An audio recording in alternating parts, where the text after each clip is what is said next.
Hey, look at this. Look what we've got coming up. Barebow. We're going to have some fun, ladies and gentlemen, as we're about to have a couple of fun folks head out to the field of play for the Barebow Women's Gold Medal Final. Always fun to watch the Barebows because, you know what, they are the ones having fun out here. No doubt about that. They definitely eat up every moment on the field. It's fun to watch. Absolutely. And the DOS is about to introduce our two competitors. Barebow as well shoots at 50 meters or Yep. 54.6 yards. But they get the bigger exact. target. They do. They get 122 centimeters. I don't know how well it would go if they shot 80 centimeters. It'd be interesting. I think I know how it would go, and I don't think they would like it very much. No. A 10 would be way more impressive, though. Well, absolutely, and they still are. They have no sights, nothing, no long stabilizers, Yeah. nothing to aim off of. They have to aim off of. I mean, they're using their arrow point. Yeah, they're using their arrow And they point. can crawl up and down the string. Yeah. Yep. But here's the big thing that they don't have that you and I both benefit from. It's a way to disconnect yourself from actually executing the shot. In my case, it's a clicker. In your case, it's a release aid. Yep.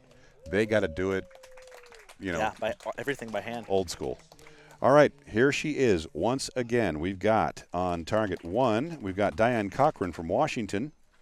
And Diane was up 24 points in qualification.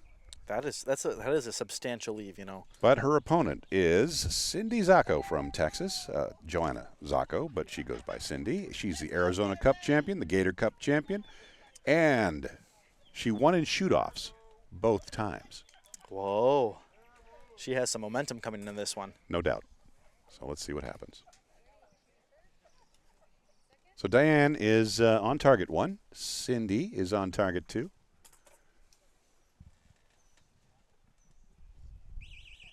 Barebow action here in Southern California at the Easton Archery Center for Excellence, a legacy facility specifically envisioned by Jim Easton, the late Jim Easton, the great man who did so much for archery around the world. This is one of the shining jewels of his accomplishments, this facility here in California. Opening arrow is a 9 for Cindy. You know what? I'll bet you that's a 10. Whoa. I'll bet when the judges look at that, they might call that a 10. And there's a 9. Hey, you know what? That's good shooting for her. Really good. Yeah, right off the gate. Yes, sir. And a 9. Wow. Height, This is impressive. Height is perfect. In fact, these two ladies, their height, arguably, is better than what the compounds were doing earlier. Oh, that's a little bit out there. It's in the blue ring. That's a 6. Still, the height's good.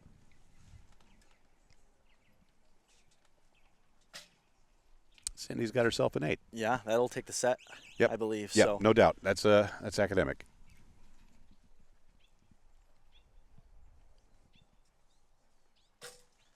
And there's a 8 ring. So first set will go to Cindy.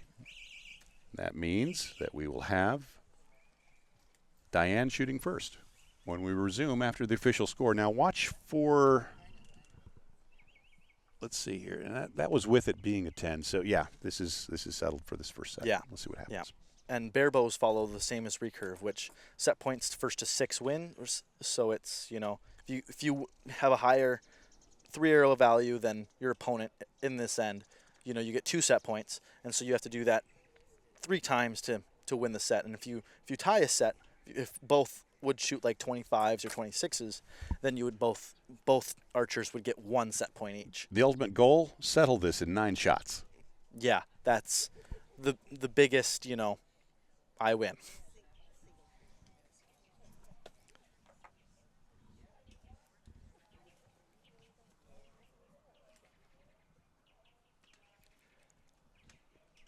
Weather conditions, what's your general observations right now? It looks like the light has been moderated by a little bit of cloud cover back in the marine layer behind us. Yep.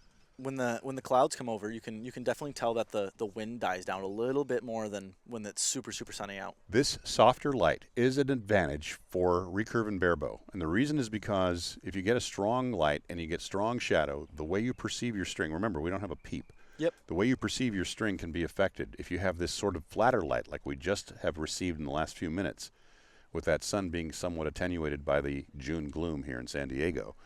you will have a better time from the standpoint of left-right alignment. That makes sense. I actually never knew that. Now, with your peep, you also have a similar phenomenon in different lighting conditions, right? Yep. Because sometimes in dimmer light, you want maybe a little bigger peep. Yeah. Yep. Especially indoors. But it doesn't affect your lefts and rights as much as far as that sort of thing goes. Yeah. We got no peep, so You just have to base it off your string. And that can get ugly when the when the light is super bright or super dim. Yeah. Oh, there's another one out there in the 6 ring. Almost the same spot, it looks like. Yeah, almost the same spot. Yeah. It's within 2 inches of that other hole. Cindy bringing the heat, and it is on the pro side. It is good height, but it's in the 7 ring.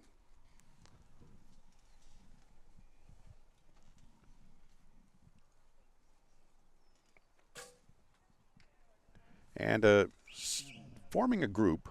Yep. 7 ring, little low, little left. And a 7. So 1 point. 1 point advantage for Cindy. Correct. For this set, a 1 point advantage, 2 set point advantage so far for Cindy. And there's another one. That's a group for sure. Yeah. I mentioned earlier the light changed. Maybe, possibly, Yeah. could have affected things. And there's a 9. Yeah, she takes that set. Taking that set now, it's 4-0 in Yep. the favor of Cindy. I would tell Diane to move her sight, but I don't think she can. I'll bet she'd come over here and slap you if you said that. What she can do, though, what a lot of the barebow shooters do, is they actually can count threads relative to their knocking point, and she could move up or down a thread as needed, and that could be a technique that could be used. Not every barebow shooter does it, but a lot of them do, and she can absolutely do that. Sort of dial it in and adjust it. So there's that. It's I represented the U.S. on a World Games team once, and the team round is barebow, compound, and recurve back then. That is awesome. It was awesome, and the barebows always saved our bacon. They were always the ones that would come through in the clutch. I'm going to give credit where it's due.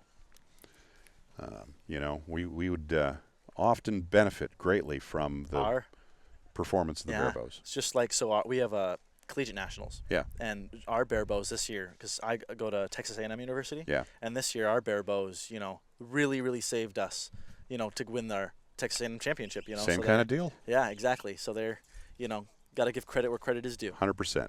All right, we're back in action. It's a 4-0 advantage for the woman who has won the Arizona Cup and the Gator Cup so far this year. Will she take home gold from SoCal? 4-0, it's looking good. But Diane Cochran is not going to just lay over. Let's see what happens. And there's another one out the left. It's an 8 ring, so it's an improvement. But again, she's trending right in that general zone. It's a good group. It's a really good group. Absolutely. Hey, there's a 10. Whoa. That was quicker shot, It was. She liked where it was and liked how it felt. Oh, she knew it before it hit. Yeah. And a 9. Again, it's in that same general group, but it's improved.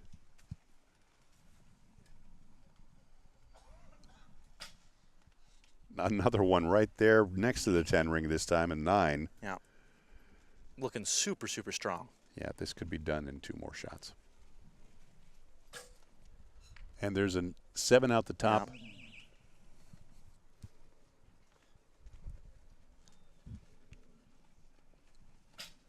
Seven to win, and it's a 10-9 liner. Whoa. Oh, my goodness. That is some amazing shooting. That, ladies and gentlemen, that is domination from Johana Cindy Czako of Texas, now 3-peat. That is crazy. She has to be beaming, and she is. You can see her smile ear to ear, which is super, super good to see. And nice camaraderie among these American athletes. We've got, everybody, big smiles all around. Silver medal for for Diane, and another gold medal. A 3-peat for